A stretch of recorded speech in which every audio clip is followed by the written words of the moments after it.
Meus irmãos, que Jesus nos abençoe, nos proteja, nos fortaleça, que nós sejamos abençoados, sejamos fortalecidos, que esta palestra, essa conversa nossa aqui possa encontrar cada um de vocês em paz e em harmonia.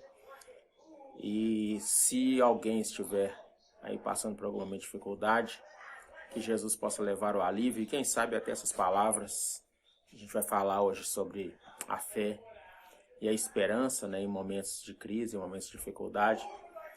Então, espero em Deus que essas nossas palavras possam levar algum consolo, iluminação, força, muita força àqueles que estão passando por maiores dificuldades, por maiores provações.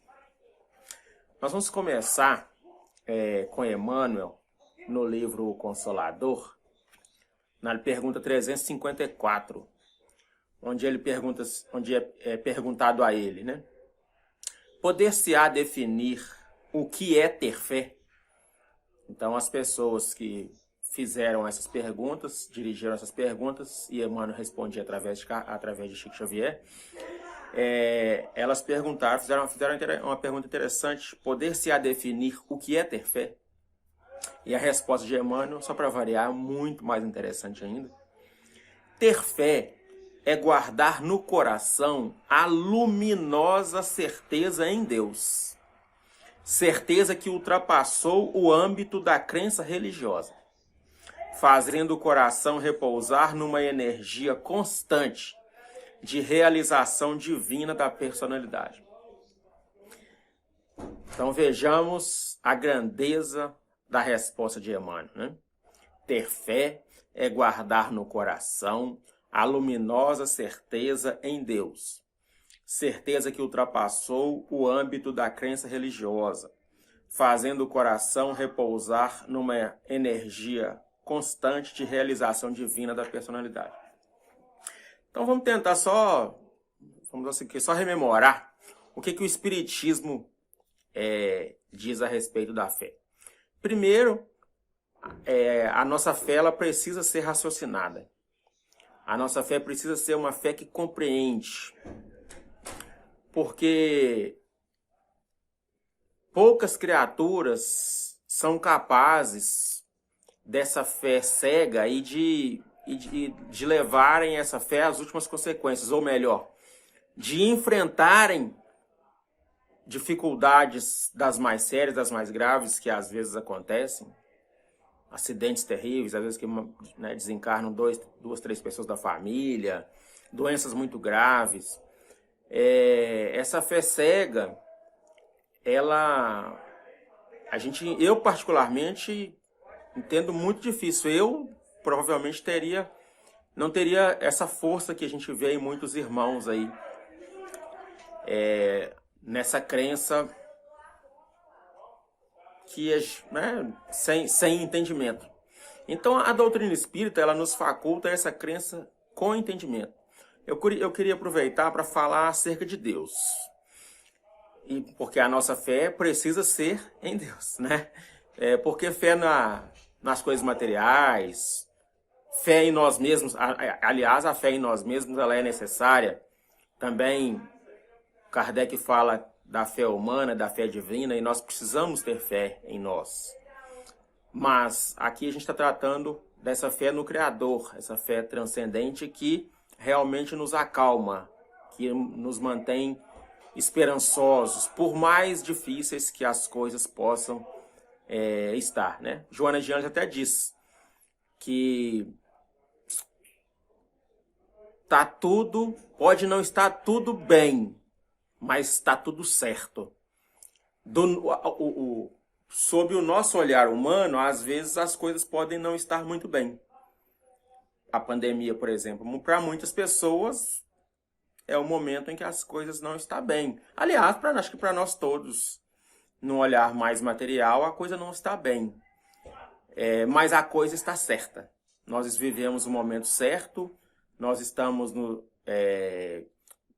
passando por uma provação necessária, a nossa humanidade precisa E ela precisa porque ela buscou, né? Não é porque Deus falou assim, não, agora eu vou mandar um vírus lá para tirar a paz dos meus filhos lá da terra. Não, não é nada disso.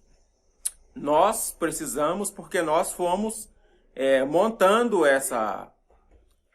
a coisa dessa forma. Então é um momento importante e necessário para a humanidade terrena. E essa fé que compreende, essa fé que se nutre dos elementos, inclusive científicos, para compreender, essa fé, ela nos dá muito mais forças. Comecei a falar de Deus, né? Porque é claro que nós não vamos entender Deus. A gente não consegue entender nem Jesus, que é espírito igual a mim, igual a você. Imagina Deus, que, né, não é... Nós, como espíritos, os espíritos nos dizem que nós somos uma centelha, uma chama. Nós, nessa nossa essência, dessa centelha, dessa chama, essa centelha, essa chama, é imagem e semelhança de Deus. Não é o nosso corpo físico que é imagem e semelhança de Deus. Nós espíritos, essa centelha, essa chama, isso é a semelhança de Deus. Parecido. É uma imagem do Criador. Então, naturalmente que nós não entenderemos Deus na plenitude. Estamos muito, muito, muito distantes disso. Mas nós podemos entender muitas coisas acerca de Deus. Por exemplo, que Ele é imaterial, que Ele é transcendente, que tudo está nele, né? Nem é que a gente costuma falar que Ele está em todo lugar, não. Tudo está em Deus, porque foi Ele que criou. Então a gente sabe que tudo está nele, a gente sabe da providência, da previdência dele, a gente sabe que Ele atua nas nossas vidas, Ele atua no universo inteiro. Ele não é um Deus como querem alguns, que criou tudo e se retirou. Não, eu já criei, agora as minhas leis regulam e vocês se viram aí. Não, né? Isso seria, os nossos pais aqui humanos seriam melhores do que esse Deus que alguns querem que exista. Então, isso não tem nenhuma relação com o nosso Criador. Então, olha, gente, ter fé é guardar no coração a luminosa certeza. Olha, né, Emmanuel, ele é incisivo e tem momentos que ele chega a ser poeta, não poético, chega a ser poético. Essa luminosa certeza em Deus. Quando nossas almas estão ligadas em Deus nessa fé, ainda que nós vivamos grandes dificuldades, grandes dores, grandes problemas. Ainda que, como eu já citei exemplo aqui, alguém perca 2, 3 pessoas num acidente da família, né? Pessoas da família no acidente. Ainda que nós estejamos passando por doenças graves, ainda que o desemprego, ainda que mesmo a fome e a miséria, se nós tivermos essa fé sincera, verdadeira, a esperança estará garantida. E tem algumas pessoas que dizem, né, que a esperança nunca morre porque a esperança é Deus. E é claro, né, gente, esse é um ditado popular, mas está muito correto. A esperança é Deus, a nossa esperança está em Deus. Ela precisa estar em Deus. Porque as coisas materiais, no momento de uma doença, no momento de um acidente, no momento de uma pandemia como essa, muitas vezes as coisas materiais não conseguem nos livrar.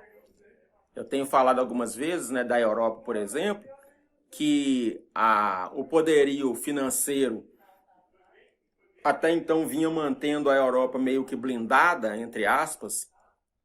Depois das 2 grandes guerras, a Europa meio que se blindou através dos seus recursos financeiros.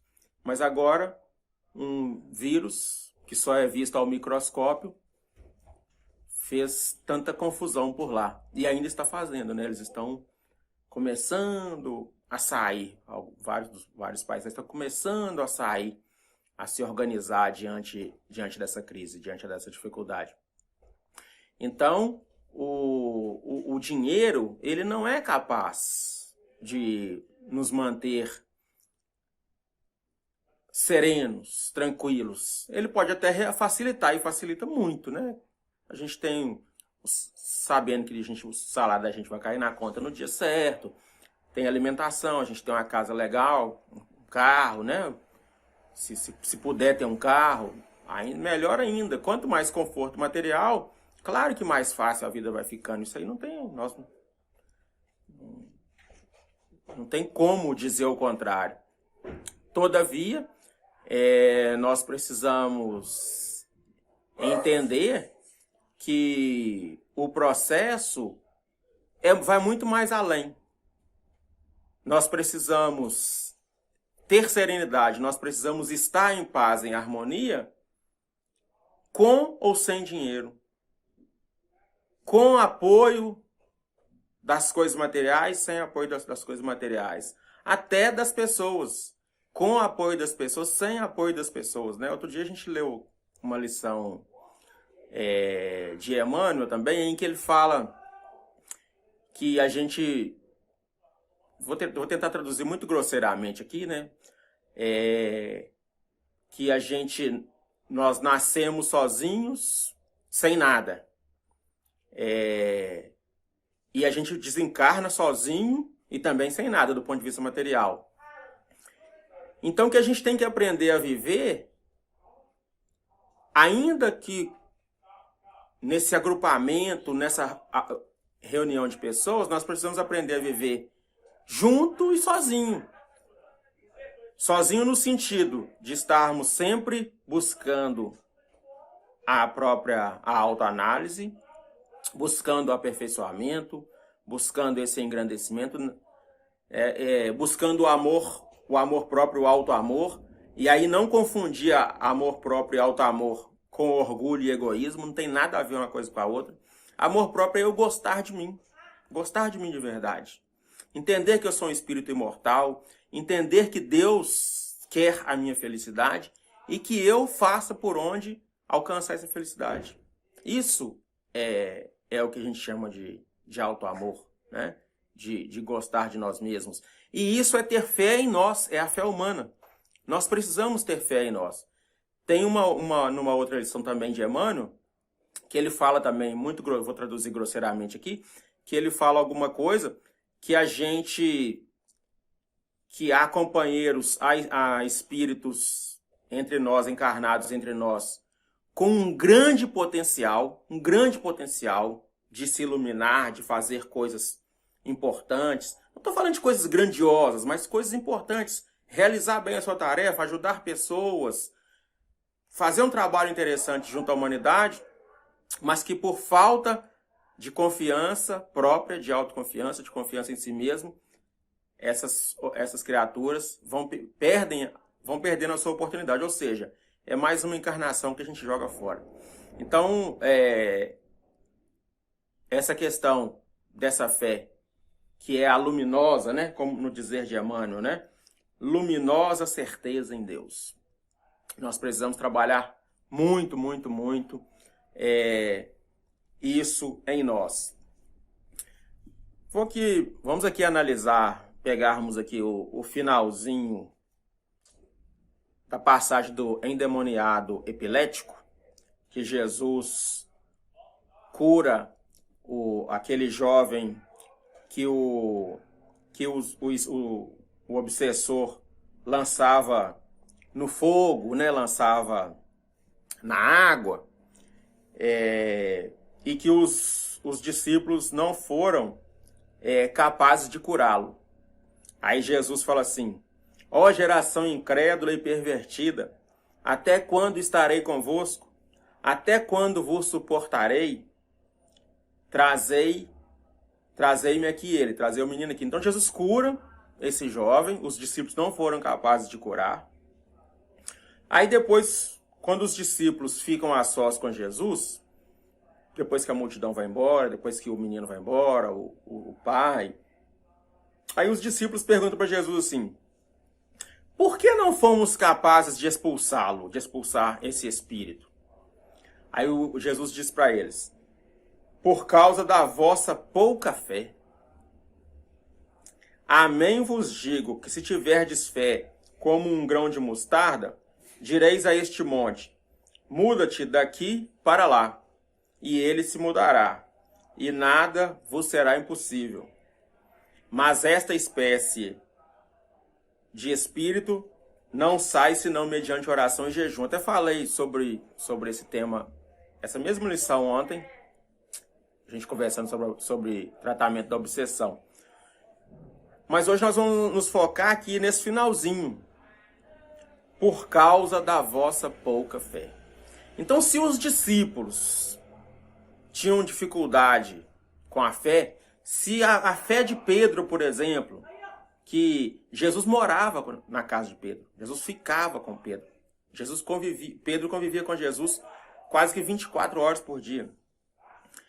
Se a fé de Pedro foi uma fé que vacilou inúmeras vezes, Pedro, em vários momentos, ele escorrega e escorrega feio. Tem um momento que Jesus fala assim, afasta-se de mim, Satanás. Tamanho foi o escorregão da fé de Pedro naquele momento. Sem falar no fato dele ter negado Jesus 3 vezes. Mas olha como que é interessante. Pedro continuou insistindo, trabalhando, lutando, se dedicando. Aí chegou um momento mais na frente, que aí Jesus, depois que Jesus já havia sido crucificado, né? Pedro e João chegam na porta formosa do templo, chamado Formosa, e há ali um paralítico. E o paralítico pede dinheiro, pede uma esmola. Aí Pedro fala para ele assim, não tenho ouro nem prata, mas o que eu tenho, isso eu te dou. Levanta-te e anda. Então olha bem, se aqui neste momento vários dos discípulos não conseguiram fazer com que aquele espírito obsessor deixasse esse jovem, e Jesus disse que foi pela falta de fé, e no final ele complementa, né? Mas esta espécie não sai senão mediante oração e jejum. O que na verdade está falando aqui? Está falando de ascendência moral. Então é a fé, é a busca contínua de melhoramento, é a busca contínua de nos aperfeiçoarmos, de nos libertarmos das nossas mazelas físicas e especialmente das nossas mazelas morais, né, dos nossos vícios. Então é um processo, é a luta que a gente precisa empreender, cada um de nós precisa empreender todos os dias para sermos melhores, para vencermos as tribulações, para vencermos as dificuldades.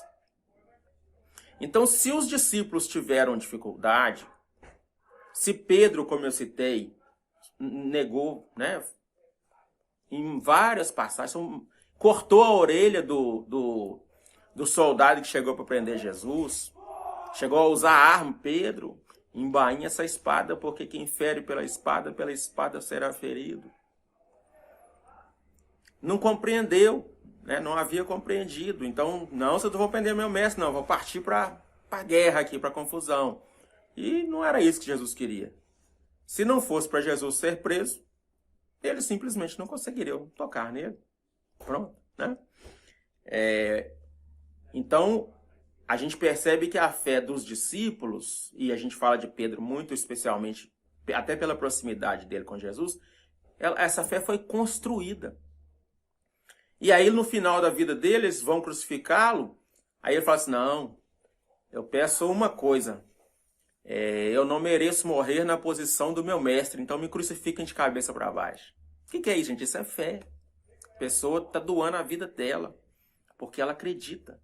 Ela não é nem acreditar, né? Como diz Emmanuel, é a certeza. É a luminosa certeza em Deus. É a ligação que a gente acaba construindo, nós estamos nesse processo de construção, e chega um momento que a gente constrói de forma tão forte a nossa ligação com Deus, através da fé, que é da qual a esperança é consequência natural, lógica, que aí nada mais dificulta a nossa marcha, nada mais nos impede de caminhar, né? É esse processo. E para a gente caminhar para encerrarmos essa nossa conversa de hoje, nós vamos terminar analisando a passagem da tempestade acalmada, que está no Evangelho de Marcos, capítulo 4, 35 a 41. Naquele dia, chegando o fim da tarde, diz-lhes: atravessemos para o outro lado. Após deixar a turba, acolhem-no no barco, do modo como estava. E outros barcos estavam com ele. E ocorreu uma grande tempestade de vento, e as ondas se lançavam para dentro do barco, de modo a encher-se já o barco. Ele estava na popa, dormindo sobre a almofada. O despertaram e dizem-lhe: Mestre, não te importa que estamos perecendo? Despertando-se, repreendeu o vento e disse ao mar: silenciai. Cala-te. Cessou o vento e houve grande calmaria. Disse-lhes: por que estáis temerosos? Ainda não tendes fé? Temendo muito, diziam uns aos outros: quem é este que tanto os ventos quanto o mar lhe obedecem? Essa passagem é uma passagem fantástica, né? Uma das passagens que mostra um pouco da grandeza de Jesus. Aquela grande tempestade, aqueles ventos, o mar. Jesus se ergue, acalma tudo aí, serena tudo. O vento cessou, o mar agitado foi se acalmando, o barco ficou ali no mar calmo, sereno. E aí Jesus, claro, pergunta aos discípulos: por que estáis temerosos? Ainda não tendes fé? Eu estou aqui com vocês. Eu estou aqui no barco. Vocês acham mesmo que vocês vão morrer estando eu aqui com vocês, convosco? E a gente queria terminar com essa lição, porque nós nunca podemos nos esquecer que Jesus, né, é como se cada um de nós individualmente fosse um barco, ou estivéssemos num barco, guiando um barco, e Jesus estivesse ali dentro. É como se a humanidade inteira fosse uma grande embarcação, e Jesus está ali na embarcação com a gente. E nós muitas vezes nos esquecemos disso. Nós muitas vezes choramos, gritamos, ficamos atemorizados, porque nos esquecemos, andamos esquecidos exatamente da presença marcante de Jesus ali junto a nós. E aí, exatamente por nos faltar a fé, ou às vezes a nossa fé não é propriamente a fé raciocinada, a gente acaba não pensando, não analisando a questão como um todo, então a gente acaba tendo dificuldade, porque a gente não analisa, e aí é como se nós não tivéssemos fé. Então, provavelmente, os discípulos não imaginavam do fundo da alma que Jesus deixaria aquele barco afundar e que todos eles morressem, inclusive Jesus. Provavelmente eles não imaginavam isso no fundo da alma. Mas naquele momento, eles ficam agitados, ficam angustiados, e eles acordam Jesus: acorda, mestre, acorda, a gente vai morrer. Você não está percebendo isso, não? E é claro, né, gente, que Jesus estava sabendo tudo que estava acontecendo. Mas na ânsia, no desespero, eles não foram capazes de analisar, de pensar, e eles acabaram, no desespero, chamando Jesus. E em nós é a mesma coisa. Muitas vezes nós andamos esquecidos dessa presença de Jesus no nosso barquinho ou no nosso barcão, na nossa grande embarcação coletiva. Tanto se nós pensarmos nos países, né? O Brasil, sendo uma embarcação, os Estados Unidos outra, cada país da Europa outro, da África, do Oriente, né? Cada país das Américas. Se nós pensarmos em cada país desse como sendo uma grande embarcação, se nós pensarmos em cada continente como sendo uma grande embarcação, se nós pensarmos a terra inteira como sendo uma enorme embarcação, Jesus está com todos nós. Jesus está presente em cada embarcação individual, em cada embarcação coletiva. Por exemplo, eu, a minha esposa, minhas filhas, minha neta. Jesus está presente em cada embarcação que amplia um pouco mais, minha mãe, meus irmãos, os irmãos da minha esposa, né? A mãe dela, os meus pais, o meu pai e o pai da Silva, ambos já desencarnados, que nós poderíamos trazer também para essa embarcação. E quanto mais a gente pensar que eu sou de Vespasiano, então se a gente pensar na nossa Vespasiano aqui, com um pouco menos de 130 mil pessoas, se nós pensarmos nessa embarcação, Jesus sempre está. E Deus não está, né? Como eu já disse, porque nós estamos em Deus. Nem é falar que Deus está em nós. Não é porque Deus está em nós. Nós estamos em Deus. Tudo, nós, o planeta Terra, o nosso sistema solar, tudo. Criação de Deus, criação divina. Então tudo está nele. Nós vivemos mergulhados como se fosse no hálito divino.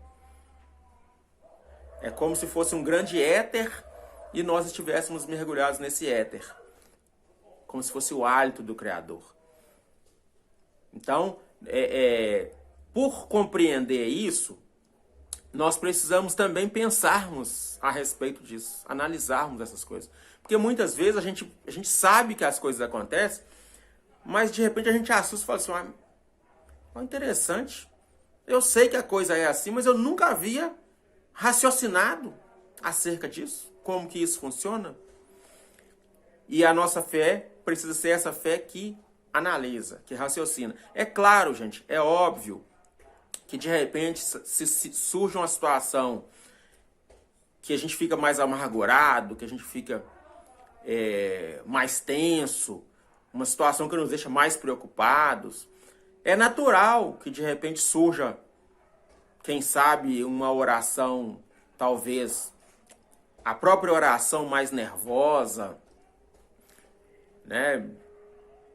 Própria desse conflito do qual ela saiu, esse conflito íntimo nosso com os problemas que a gente enfrenta. Isso é normal, isso é humano, inclusive. Mas nós não podemos perder a condição de raciocinar, de analisar cada coisa que nos acontece, e nós não podemos nunca esquecer que Deus vela por todas as coisas. Então, né, já que a gente está vivendo essa pandemia, como eu já disse, a pandemia é uma realidade, praticamente no planeta inteiro. Uns sendo mais atingidos, outros menos, mas é praticamente o planeta inteiro sofrendo esse abalo. Perdas de vidas humanas, pessoas sofrendo, passando por dores, por dificuldades, famílias sofrendo os dramas que a economia do planeta como um todo tem, os dramas que a economia tem gerado. E aí vai por aí fora uma série de coisas, uma série de dores, uma série de dificuldades.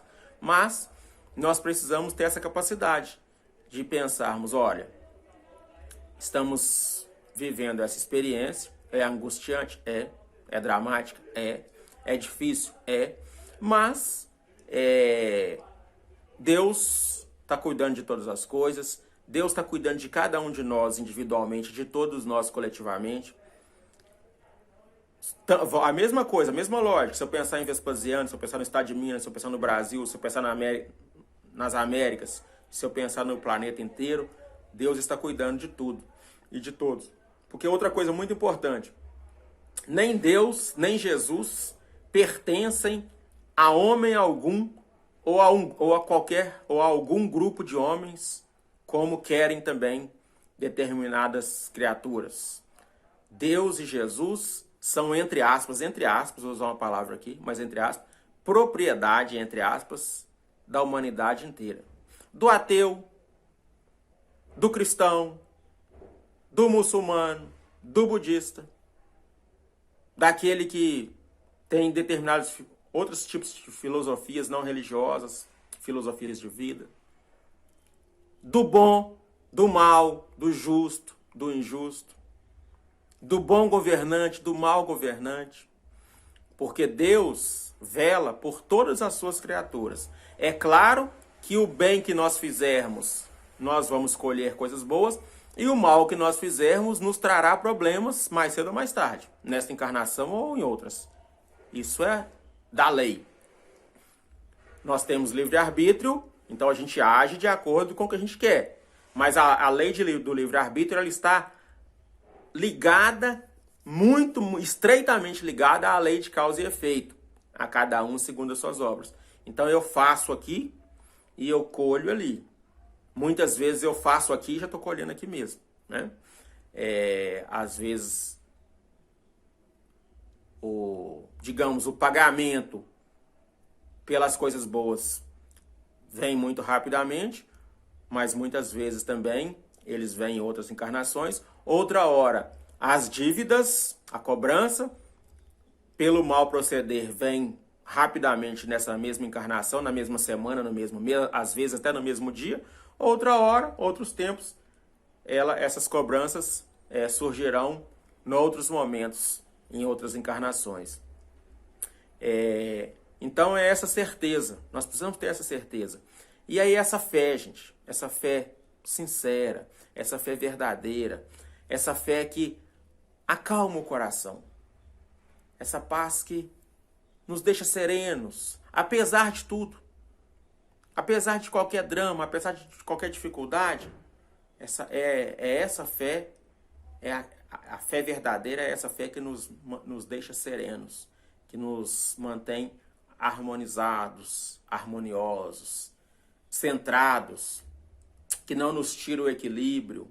A gente pode chorar, às vezes a gente vai chorar. Eu já tive um problema de saúde durante muito tempo, e o que mais me afligia era que os médicos não descobriam o que eu tinha.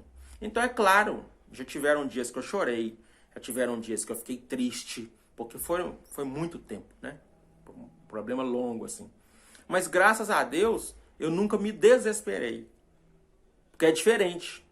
Às vezes tem aquele dia que você tá passando por problemas, especialmente esses problemas que o tempo vai passando e a gente não consegue uma solução, como esse problema de saúde que eu estou falando, por exemplo, e a gente nem consegue ver uma luz no fim do túnel, às vezes tem algum dia que a gente fica mal.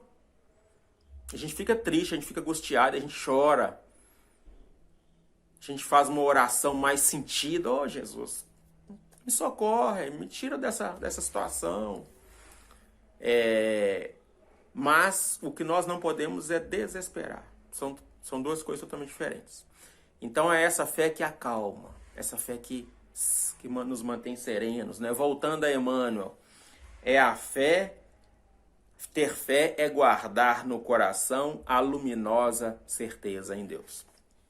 Então, se nós tivermos essa luminosa certeza em Deus, essa certeza em nossos corações, nós vamos devagar rompendo as dificuldades, sejam elas quais forem. E é com isso que nós precisamos nos preocupar. É para isso que nós precisamos tentar nos preparar. E, né, voltando a Pedro, só lembrar de Pedro, ele foi construindo a sua fé. A presença física de Jesus perto de Pedro não foi capaz de tornar plena a fé de Pedro. Essa fé que entende, né? Essa fé que raciocina. A presença física do Mestre por 3 anos não foi capaz de corrigir isso nele. Só o tempo. E conosco também é assim. Mas nós precisamos iniciar. Vamos começar a construir essa fé verdadeira. Essa fé que acalma. Essa fé que tranquiliza. Essa fé que harmoniza. Ok? Então eu peço a Jesus que abençoe a todos vocês. Eu agradeço a todos aí que tiverem a paciência de assistir, né? Nós somos pequeninos aprendizes do Evangelho e estamos aqui nesse trabalho feito com muito carinho, mas sem nenhuma pretensão de falarmos de coisas ou trazermos coisas que sejam novas, porque nós realmente não dispomos dessa condição. Mas falar de Jesus é sempre muito importante. Ouvir falar de Jesus é sempre muito importante, porque tudo isso contribui para a nossa elevação, para a nossa iluminação. Então, que Jesus nos abençoe a todos. Eu desejo muita luz e muita paz a todos vocês. Abraço fraternal.